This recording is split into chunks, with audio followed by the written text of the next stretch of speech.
kita muliakan, kita banggakan calon Presiden Republik Indonesia Pak Prabowo Subianto. Yang penting kita menang. Menang untuk apa? Menang untuk menyelamatkan masa depan bangsa Indonesia. Koalisi Gerindra PKB, saya pikir sampai hari ini koalisi yang solid. Tinggal hanya nunjuk presiden dan calon wakil presiden. Iya, sebenarnya sudah fix, tinggal nunggu hari baik aja, hitung-hitungan. Ya belum diumumkan. Komitmennya sudah ada komitmen akan dibahas berdua, tapi belum diumumkan. Rencananya kapan? Nunggu hari yang baik. Pokoknya sampai hari ini teman-teman masih berjuang agar Gus Muhaimin jadi calon presiden. Itu belum berubah. Karena itu mandat muktamar dan pertemuan kemarin juga itu. Berupaya agar Gus Muhaimin tetap menjadi calon presiden sebelum janur nanti melengkung dalam koalisi gitu. Survei bagi kami indikasi saja. Kami santai, tidak gusar, dan silahkan saja diungkapkan dengan berbagai macam survei. Kalau cawapres benar kira-kira? Cawapres sangat penting buat kami. Prabowo sudah dideklarasikan, artinya Prabowo sudah pasti jadi capres. Lalu lawan politik akan mencari titik lemah dan kesalahan-kesalahan dari Pak Prabowo. Oleh karena itu, untuk meminimalisir itu, untuk mengurangi itu semua, maka Prabowo ya soft saja, santai saja, rileks saja dalam konteks soal pencapresan.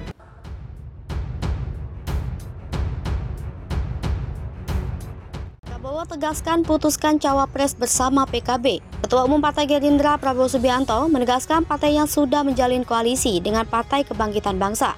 Sehingga keputusan terkait calon wakil presiden juga harus dibicarakan dan diputuskan bersama partai yang dipimpin Abdul Muhaimin Iskandar itu. Kerjasama politik antara Partai Gerindra dan PKB disebut Koalisi Kebangkitan Indonesia Raya itu akan memutuskan hal terbaik untuk masyarakat. Keduanya juga disebutkan masih membuka ruang komunikasi dengan partai politik lain. Adapun dalam pidatonya menyatakan bahwa dirinya siap bersaing di kontestasi nasional pada 2024. Menurut dia, persaingan adalah hal yang biasa dalam memberikan pilihan kepada masyarakat. Prabowo sendiri menyadari bahwa dalam politik menghadirkan negosiasi antara satu pihak yang harus mengalah. Partai Gerindra disebutnya harus luwes, tapi tetap dalam pendirian dan nilai-nilai perjuangan partai. Demokrat diprediksi untung besar jika AHY jadi cawapres Anies. Nasdem, PKS merugi. Partai Nasdem dan Partai Keadilan Sejahtera diprediksi tak akan mendapat limpahan elektoral jika Agus Harimurti Yudhoyono dipasangkan sebagai calon wakil presiden untuk Anies Baswedan pada pemilu 2024. Kotel efek atau efek ekor jas hanya akan didulang Partai Demokrat lantaran ketua umum mereka maju sebagai calon RI 2. Sebaiknya, kata Yunarto, jika mantan gubernur Jawa Barat yang juga wakil ketua Majelis Syuro PKS Ahmad Heriawan atau Aher yang jadi cawapres, limpahan elektoral hanya akan didapat PKS. Faktor cawapres inilah yang diduga menjadi penyebab alotnya rencana koalisi perubahan. Demokrat dan PKS cenderung ingin mengajukan kader masing-masing supaya mendapat keuntungan elektoral. Namun menurut Yunarto, dibandingkan dengan PKS, Demokrat tampak lebih ngotot untuk memajukan nama AHY. Seandainya keinginan Demokrat tak terakomodasi, bukan tidak mungkin partai berlambang bintang Mercy itu hengkang dari rencana koalisi. Selain faktor cawapres, lanjut Yunarto, baik Nasdem, Demokrat maupun PKS juga masih berhitung soal peluang konstelasi politik ke depan. Langkah ketiganya dan parpol-parpol lain bergantung pada keputusan yang akan diambil oleh PDI Perjuangan. Sebagai partai penguasa dengan elektabilitas tertinggi, pencapresan dan koalisi PDIP disebut mampu mengubah peta politik pemilu 2024. Yunarto menambahkan, peta politik yang ada saat ini masih bisa berubah.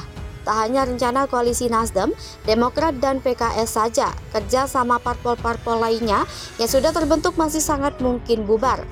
Sebagaimana diketahui, kabar koalisi Nasdem, Demokrat, dan PKS untuk pemilu 2024 sudah direncanakan sejak lama. Namun, hingga kini kongsi ketiga partai tak kunjung resmi. Akan tetapi, pada Oktober 2022 lalu, Nasdem lebih dulu mendeklarasikan mantan Gubernur DKI Jakarta, Anies Baswedan, sebagai calon presiden. Belakangan ketiga partai tampak tak sepaham soal peresmian koalisi. Demokrat menyiratkan keinginan untuk mendeklarasikan koalisi pada awal tahun 2023.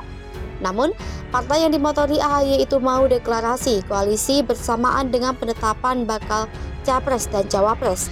Gelagat serupa juga ditujukan oleh PKS. Terkait ini, Nasdem memberikan respons berbeda. Partai besutan Surya Paloh itu menyebut penentuan Cawapres tak boleh sembarangan dan terburu-buru. Wakil Presiden pastikan ada reshuffle kabinet, menteri dari Nasdem terpental semua atau cuma 2. Isu reshuffle kabinet berembus kencang dalam beberapa pekan terakhir. Reshuffle kabinet itu dikabarkan menyasar 3 menteri dari Partai Nasdem yang sebelumnya telah memastikan mengusung Anies Baswedan sebagai Capres 2024.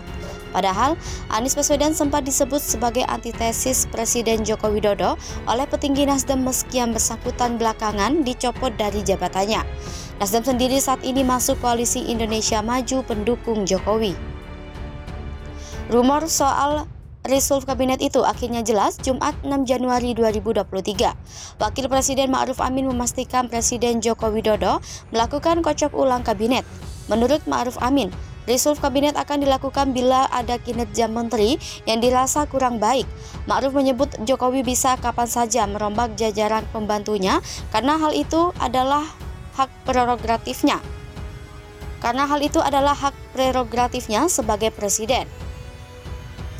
Ma'ruf menyebut saat ini yang bisa dilakukan hanya menunggu keputusan dari Presiden Jokowi. Kata Ma'ruf, Jokowi pasti sudah memiliki cukup informasi dan pandangan tersendiri soal kinerja para menterinya. Presiden Jokowi sebelumnya sudah beberapa kali memberikan sinyal terkait rencana reshuffle ini. Bahkan, ia tak menampik saat dirinya apakah reshuffle tersebut akan dilakukan dalam waktu dekat. Namun Jokowi tidak merinci kapan reshuffle kabinet akan dilakukan. Dia hanya meminta publik untuk sabar menunggu. Tenaga ahli utama KSP Ali Muhtar Ngabalin memprediksi perombakan kabinet kemungkinan akan terjadi pada bulan Januari ini. Menurutnya, siapapun yang akan diganti harus bisa menerima keputusan Jokowi tersebut. Menteri-menteri dari Nasdem disebut-sebut akan digeser. Di kabinet saat ini ada 3 menteri dari partai tersebut, yakni mantan Syahrul Yassin Limpo, Menkominfo Johnny G. Plate, dan Menteri LHK Siti Nurbaya Bakar. Menanggapi kemungkinan terjadinya reshuffle ini, Partai Nasdem menyerahkan semuanya kepada Presiden Jokowi. Sekjen Partai Nasdem Johnny G. Plate mengungkapkan bahwa semua partai dalam koalisi Indonesia Maju, termasuk Nasdem, harus siap di reshuffle kabinet. Hal itu menurut Johnny karena reshuffle merupakan hak